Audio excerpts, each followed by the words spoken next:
Tonight's show is the final of Christmas University Challenge, in which graduates old enough to know better, in Paxo's own words, take part in a seasonal version. The student series was recorded many months ago, though the later rounds haven't yet been screened. Tonight's contest marked Jeremy's actual farewell to the show. We're all sworn to secrecy about the results, so you'll need to watch to find out who won. I've been a fan of University Challenge since I was a small boy with a love of quizzes. The show was first screened 60 years ago and soon I was hooked. In those early days, Bamber Gascoigne, who died earlier this year aged 87, asked the questions. He was charming and obviously erudite. As a result, when I was young, anyone who seemed brainy was likely to be nicknamed Bamber. I dreamed of appearing on my favorite show long before beginning student life at Oxford in 1974. When my college, Balliol, was invited to take part, I sat the general knowledge test, which was the method for selecting the team. Alas, my ignorance about classical music let me down and I didn't score enough points to make the cut. Bamber's long reign as host came to an end in 1987 when University Challenge was axed. To my delight, it was revived in 1994 with Jeremy as chief inquisitor. The show has continued ever since and it attracts some of BBC Two's biggest audiences. The British Film Institute included University Challenge as one of its 100 greatest television programmes and the BBC insists it remains the most fiendish quiz on television. The show's cultural impact has been astonishing.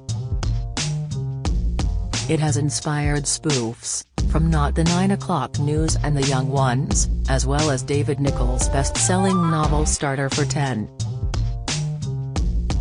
The film adaptation of Nicholls' book, starring James McAvoy, struck a chord with me.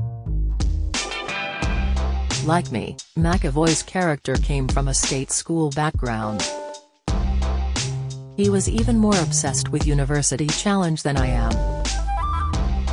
The show's appeal is amazing even if, as a viewer, you struggle to figure out what a question means, let alone how to find the answer. It's fascinating to watch smart people battling away for points under extreme pressure of time.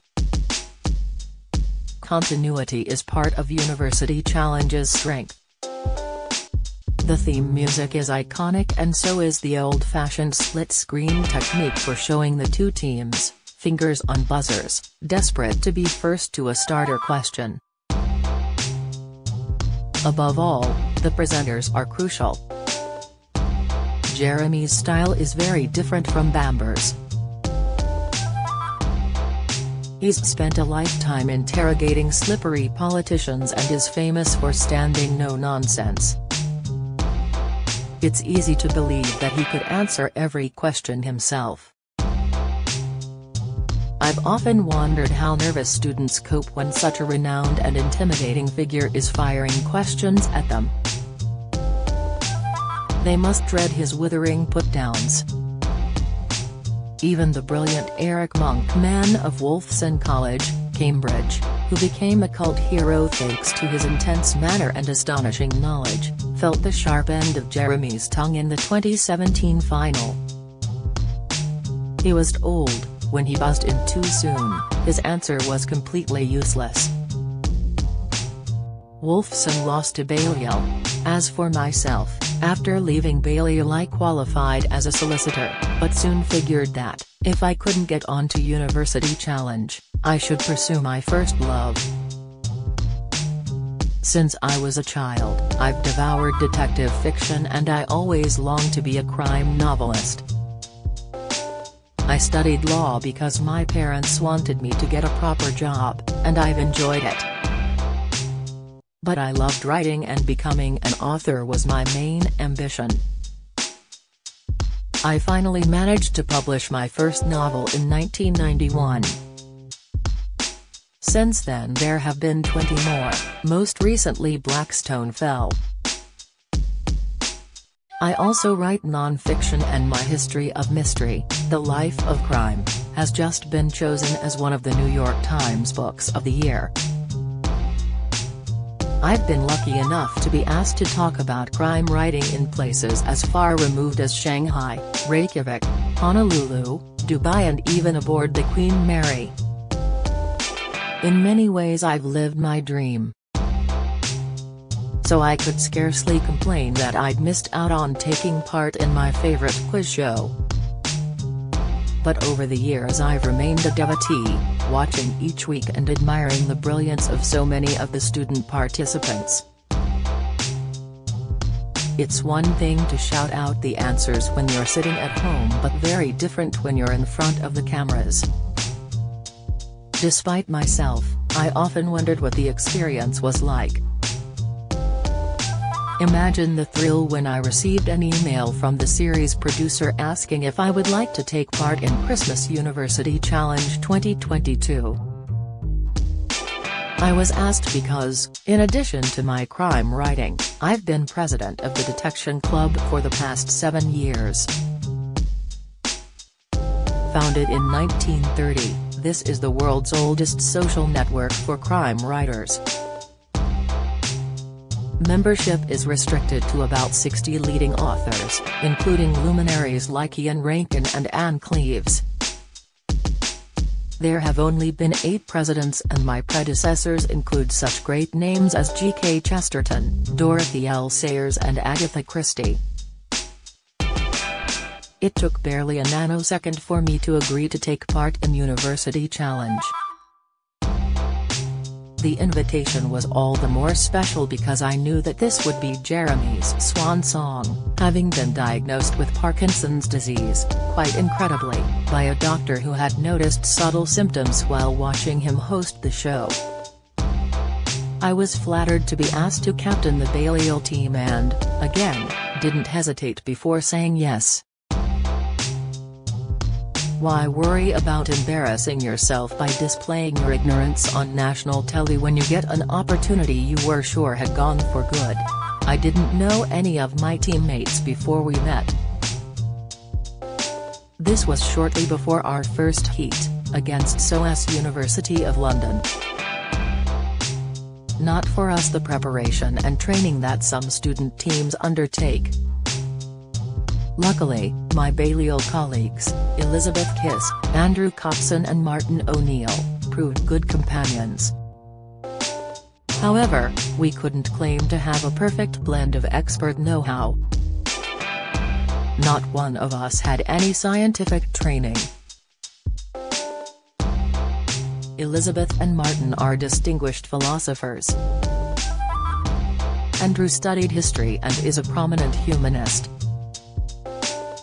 But I couldn't have wished for better teammates. The key to success in University Challenge lies in answering quickly and not wasting time. I felt that my job as captain was to give my colleagues confidence by encouraging everyone to buzz in early and not worry about incurring 5-point penalties. Each time we got an answer wrong, we should forget it and focus on the next question.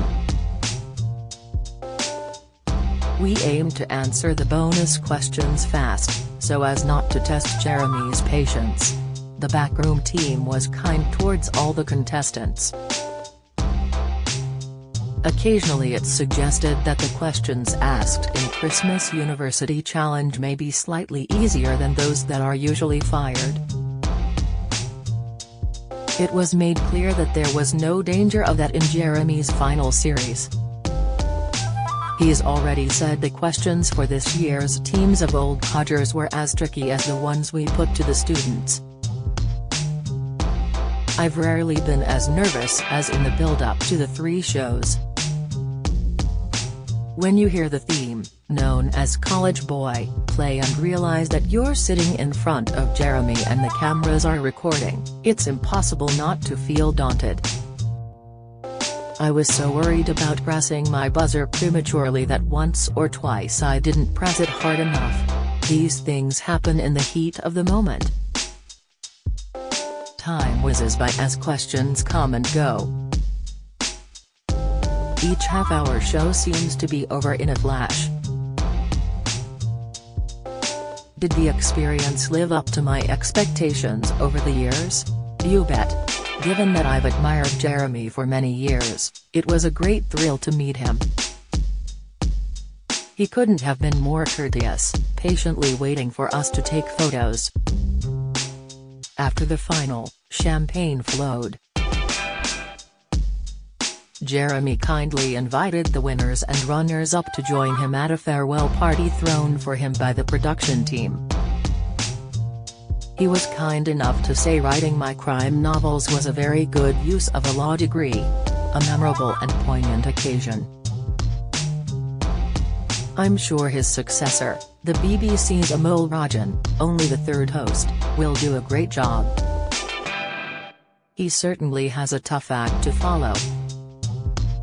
Christmas University Challenge is on BBC Two tonight at 8:30 p.m.